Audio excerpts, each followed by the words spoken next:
Today has been great. Yeah. Right out there on the leading edge, and everyone moved. Everyone moved. Everyone. Nothing in your world will be the same. You've moved enough. When you move something at the center of who you are, picture a wheel, and if it moves a little on the edge, not so much, but if it moves a little in the middle, big things happen. In other words, a large degree of allowing has taken place within you as a result of just participating with us here today. And there will be observational, really clear awareness. You're going to witness things that will help you to know that you moved. Yeah. My questions have almost all been answered today.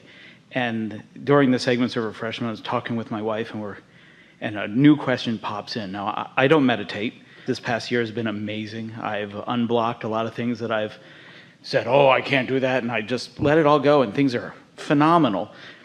But I want to start meditating. And I listened to you today about, getting that impulse and following. Well, if things are going really well for you, maybe you've found another way of getting in the receiving mode. Don't be so quick to say you need to do something that you're not doing. If things are going really well, it's a really good indication that you're in the receiving mode a lot. Esther walks around in the receiving mode. She doesn't have to be in meditation to be in the receiving mode. The appreciation mode is the receiving mode. The joyful mode is the receiving mode. When you are feeling exhilarated, that's the receiving mode. Sometimes people get out and take a good run. We were talking to our athlete friend about it, and they get into the zone, they're in the receiving mode. In other words, there are a lot of ways to get there. Meditation is just a really surefire way to get there. I think the question came to me, it was, inspired by the conversations we've had today. The impulse, and I know a lot of people here, we all have jobs and we work for a living to enjoy life and things like that, but if we get that impulse, can we say, I want to do that, but I've got to go to work? So when do I get back to the impulse? Is it something we have to do right then and there? Well, the thing about the impulses that are coming from Source, they're always applicable in this moment, or Source wouldn't give it to you. Source has sized everything up. Source knows exactly where you stand in relationship to everything you want, and Source isn't looking to get you fired. If you've received it, then it is applicable now. Because Source isn't talking to you what you're going to do down the road or tomorrow or the next day or even this afternoon. It's coming right here and now. It's coming now. It's now. Esther went with Jerry. He liked to fish in streams. And they went to Montana. The Bitterroot River was one of his favorite streams to fish on. And he knew where all the fish were. He'd say to Esther, there's one over there, and he'd cast over, and he'd have a fish. And there's one over there, and he'd cast over there, and they'd have a fish. But one of the things that he liked most to do is he'd take his rod and his creel, and he'd roll up his pants, and he would run down the rocks in the river. And Esther watched him, and it was like the rocks appeared beneath his feet. How he could do that, and Esther would attempt it. She was always wet to her waist because she didn't believe the rocks would be where she wanted them to be, and she didn't believe that her feet would be stable beneath them, and she fell on her butt many times in the water. But Jerry had been doing it for so many years that he just believed that whatever he needed in regards to that would be right there where he needed it to be when he needed it to be there. And this is the way that we want you to think about the information that is coming from your inner being. Your inner being knows where you stand, knows what your capabilities are, know the way your mind works, knows what you want, and knows what the path of least resistance, your path of least resistance is. And you can trust that when that thought comes from the receiving mode, and how are you going to know?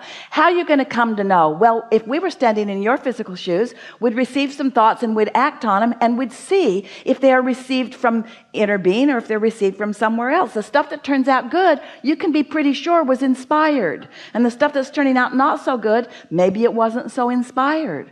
You see what we're getting at? So what was your question? What was the new question? The new question is when you get that impulse, is it time to act on that immediately or put it off? And you've answered that. So. All right, so you're driving down the road and you get an impulse to change lanes. Nothing makes Esther more mad at herself, and we don't encourage her to be mad at herself, but this makes her mad at herself. She gets an impulse, she doesn't act on it, and then the reason for the impulse becomes obvious. Have a feeling I should change lanes. Oh, well, I don't think I will. And then you get rear-ended and you think, that impulse was probably a pretty good idea. Next time I'm going to act on it more efficiently. So we want to leave you with a point of focus. really ties into this whole conversation. It ties in with this new leading edge question that you've just asked. Alignment and timing are synonymous. So alignment equals impulse equals timing equals happy. That's timing, and your inner being is the master of timing, because there's so many things you could do and it's just endless. But when you get an impulse, and the more often you do it, the more you'll feel like doing that, until you can go through a day where everywhere you go. The day was like that for Esther yesterday. She traveled by herself, and as she traveled, everywhere she went, it was like a door opened. There was someone there to greet her and to smile and to help her everywhere she went along the way. It was her timing. She drove her own car to the park and ride, and the bus was right there, and a man took her bags out, and there was a place for her to park right there, so she got right on the bus, and then they drove her and one other person to the airport rather than waiting for the bus to fill up. And Esther thought, oh, I really like how things are working out. And then the bus let her off right in front of the sky cap, and she gave him her bags, and off they went. And she got right to the gate in the most comfortable fashion. Everything about it was just unfolding perfectly. And then she had this wonderful flight, 2 wonderful flights, and when she got to the baggage claim, her driver was not there. He was not there with his sign, and he wasn't answering the number that she'd been given. And when she did reach him, this was the first sign of something that looked like it was out of sync. The driver said, I'm supposed to be there at 2:30, right? And Esther said, well, my note says 2 o'clock, and I am here. And how long will it take you to get here? Well, let me call you back. And he called back, and now he's kind of making up some reasons that he can't be there. And Esther said, it's all right, I'll just take a cab. So she went out to the curb, and there was a cab right there, and she stood there for a moment, and the woman who was assigning the cabs to people was distracted by something else that was going on. And for just a moment, Esther thought, you really should pay attention to me, because your job is me. But she was doing something else. And so a cab driver who was sitting right there saw Esther sitting there, and he came and undid the rope and escorted Esther to his cab. And he got in trouble for that, because that's not his job. But as Esther got into the cab, she said to him, well, that was very nice, thank you very much. And then they began talking about the most wonderful things. And then Esther said to him, you are a very strong man with powerful good intentions, and life is going very well for you. I can feel it. And he said, is that why I feel you all over my arms? They were such energy friends right away. There could not have been a better thing that had happened to either one of them. They were guided to be together for a 40-minute drive that was delightful for both of them. And what looked like was supposed to happen that didn't happen wasn't the best thing to happen. And after a little while of just relaxing and taking it as it comes, and trusting that the universe is always doing what's best for you, and let that be your default decision about things, that things are working out for me. No matter how it looks, things are always working out for me, no matter how it looks. And to the degree that I allow it here and now, to the degree that I am willing to look for things that are satisfying here and now, then there's no end until you feel like you've been on a magic carpet ride. Like, could this day have been any better? Could I have had better timing? Could I have had more pleasure? Could I have had more satisfaction? Could I have had better timing? And the answer to that is yes, probably, but this was really, really, really, really good. In other words, the more you acknowledge the good timing, the better the timing continues to be. Creation is so much fun when you realize that you are doing the creating. And allowing is so much fun when you realize that you hold the keys to the allowing. The deliberate creation of your life experience is what you came for. You didn't come because stuff needs to get done.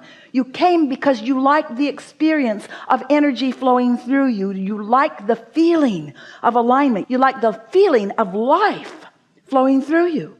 You don't like the feeling of pinching it off, and you don't like the feeling of not letting it in, and you don't like the feeling of the imbalance of it, but you like the feeling of learning it, and you like the feeling of getting better and better at it. And once you get hold of this, just regarding a thing or two or a thing or two or a thing or two, it shows up more and more and more and more in your experience. And you might find yourself enjoying your singularity a bit. You might enjoy feeling the timing that you are able to receive. And then once you get that really going good, then you might hook up with somebody else that knows that too. And when two or more of you come together with that sort of knowing, with that sort of energy flowing, with that sort of exponential expansion, when you start hooking up with the energies that create worlds in a conscious, deliberate way, we're not going to say you're going to accomplish a lot, because that's not the point. We're going to say you're going to have a really, really good time. Yeah. Thank you so much. Yeah. We liked this day a lot. We liked what happened energetically. We liked the translation into your own mind that you accomplished. It just doesn't get any better than this. It really is co-creating at its best. Have so much fun. There is great love here for you. And as always, we remain joyously in your vortex. Really nice day. I liked it too. I liked it too. I liked it too.